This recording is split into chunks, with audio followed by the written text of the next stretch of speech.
Welcome back. Today is a good day. We've just been to the laser cutting company and picked up our cut parts. These are the spaces or the discs for the mystery project rolls. These are the offcuts. They come at the price. That's a ring for something else, and these rings are for a project which has a bit higher priority than the mystery project. 3 of these, and obviously we're getting all the offcuts. So that's the offcut here, and there's another of these rings. If you look at the price of the rings, they're quite expensive, but you get the offcuts, that makes it cheap. So good service. They're very busy, and they about a week lead time. It's KR laser service, and I'm quite happy with what they delivered. Especially, you know, an offcut of this size. If you go on eBay, you pay probably 15 quid for it. Yeah, I needed rings anyway. So with these rings, we're going to carry on with these rings because that's the most important project now. We'll carry on with the mystery project as soon as we've done these rings here. I'll show in a minute what we're going to do with those. What we're basically making here is a giant spacer. It's got about 360 millimeters in diameter. The reason why we use 3 plates is because the laser cutting guys can only do 15 millimeters, and they already have quite a draft angle here. So we tack weld it just in various spots, inside and out. There's a lead in as well, and you can really feel there's a draft angle. It's a couple of degrees, maybe 1 or 2 degrees. It's because of the huge thickness of the plate. Anyway, we're going to put a few tacks on, and then we remove the clamps and probably stick weld it in patches. It only needs to be held together because it's going to be machined on both sides, and there will be holes, and it will be compressed anyway with the mounting holes. So it's not structural, it's basically just on compression, and obviously it should hold together. Let's tack weld that, and we'll come back then. So we done our weld. I started off with DC, and it wasn't really nice. I'm super happy with the AC and about 20% AC balance. It's welding perfectly on not so super clean material. The rod is a 4mm 6013 Oerlikon. It's a really nice rod. Penetration is not so super, but it's a spacer. That's what it is. Yeah, I started off at about 140 amps, but this thing is sucking a lot of energy, so I cranked it up to 160, and it looks quite good actually. That's 160 here. That one as well. So it was alright. Not the prettiest weld, but yeah, that was too cold. That was about 140 amps. That looks better. Anyway, I'm not doing welding lessons here because I'm not an expert. It will stick together. That's what it needs. We'll let that cool down, and then we can machine it. Again, this is it's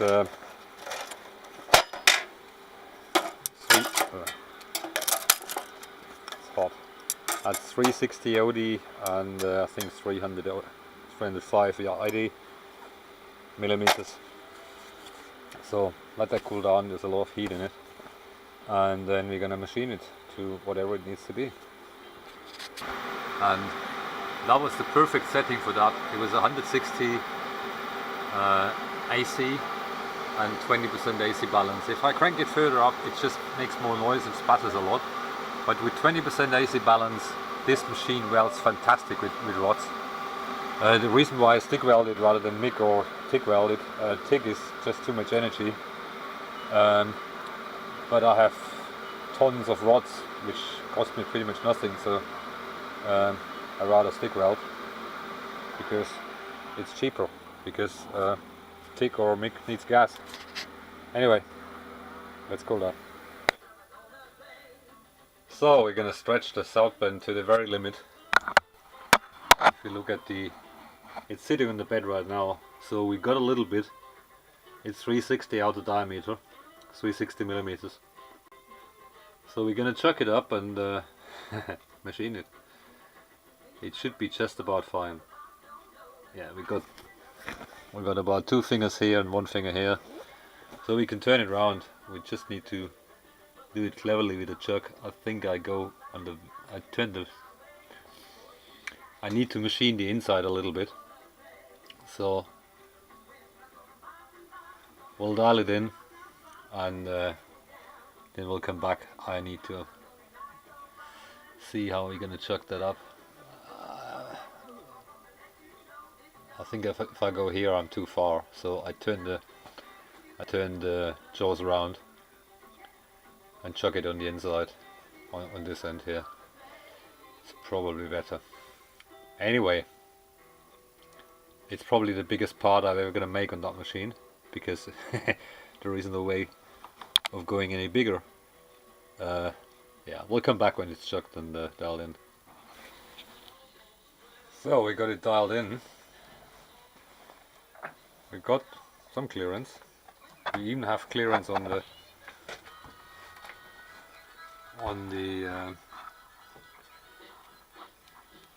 saddle. It turns freely. I got about 10 millimeters on the back here. I got about 10 millimeters here. So we're gonna plane it first, and then we just turn a step here. I need to get the measurements, but for now we just skim it flat, and it's about 5/10 because of the welding. The rings and the inner diameter is not. It's got a ridge here from cutting, and there is also a bit of draft, so a little bit of taper on it. Yeah, it runs. If you run it, it doesn't wobble. And with an indicator I measure about 5/10, which is okay for that. It's rough material and it's pretty rigid. So we set the lathe to the slowest speed we have. That means back gear and the largest pulley. I don't know what the speed is, 100 RPM or so, and we'll give it a try. So we just face it, and there's a little bit of run out. I'm careful because there might be some weld spots on it. We face the minimum amount, and then we turn the recess, and then we turn it around. So that's the second pass. Still a bit to go. I'll probably take another 3-4 10 off. I just want to take the minimum material off which is required to make it flat, because I only have about 5 millimeters, 1.5 millimeter leeway, so I've got to be very careful, otherwise I'm in trouble. It's quite a bit of money this returning here. Anyway, let's finish that off. We'll come back on the flat. So looks like our final pass here. I can see shiny everywhere, so we're gonna leave it this way. It doesn't need to be super accurate. A tenth or so is not a problem. So once we finish this side, we turn it around and indicate it on the back side, so we have the same thickness everywhere, and then just machine the other side. There are a couple of features to machine. The recess, and we need to draw a bolt circle as well, because we need to drill some holes. I'll probably do them on the milling machine, because yeah, they need to be straight as good as possible. Anyway, looks good so far.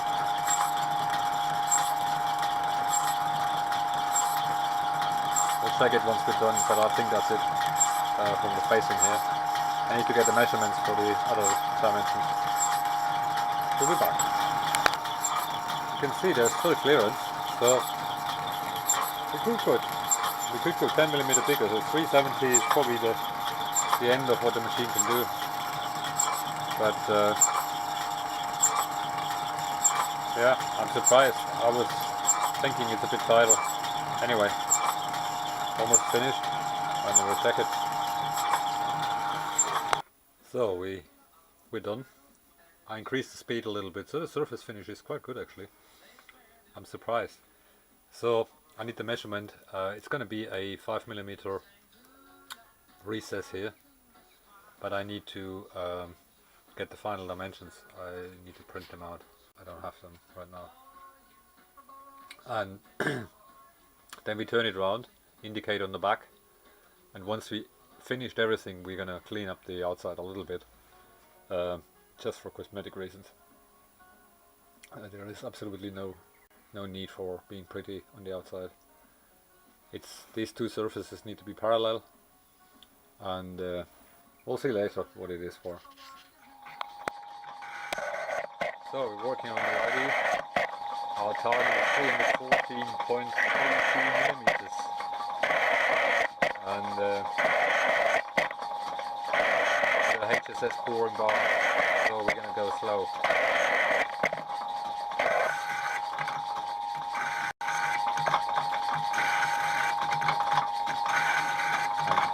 And it's quite an interrupted cut, so we're also cutting into the weld somewhere.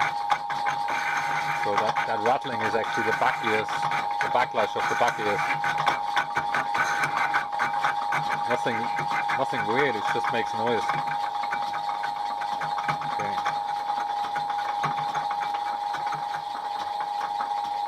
Go for another few hundreds.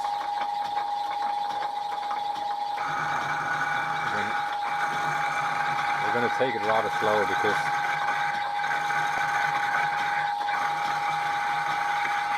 we're cutting all around now, so should be better now. Let me put some oil in there. But that's the slowest speed the machine can do.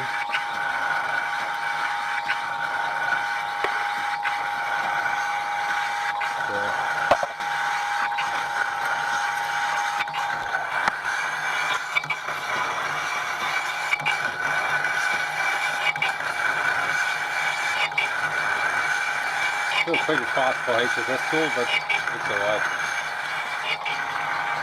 Let me go into the first cut and then we'll see where we are. So that's what we're cutting. We can't go any further because otherwise we're hitting the chuck. But that's enough. We only need about 7 millimeters. But I make it a bit deeper so I can actually chuck it on the other side, because that would be a known good reference. That's why I'm doing that. Yeah, so we need 314.33. I don't have a caliper that far, so we're gonna watch something here. Anyway, let's carry on and box some more material out. Yeah, pulling a little bit of material out here.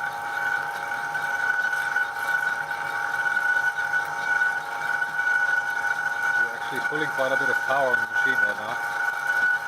And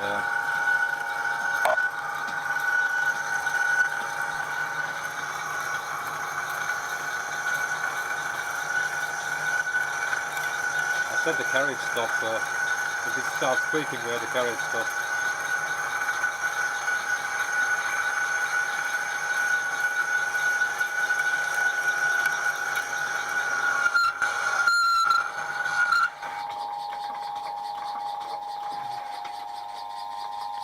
I decided not to go that far. The problem is that if I go all the way in, I actually cut the weld off, because that's right at 15 millimeters. So I do my 7 millimeters here and leave the rest, and just clean the welds up a little bit from the other side when I chuck it up. Anyway, let's finish that. We had 3/10, so 5 millimeters to go. So we finally found a solution to measure that. I got a 300 millimeter caliper, and I took the vernier out. That gives me the extra 10 millimeters, so I can actually measure up to 320 about, to get at least a fairly accurate measurement. It's actually a pretty good caliper. It's old,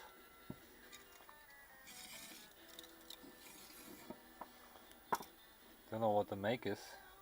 Can't see anything here.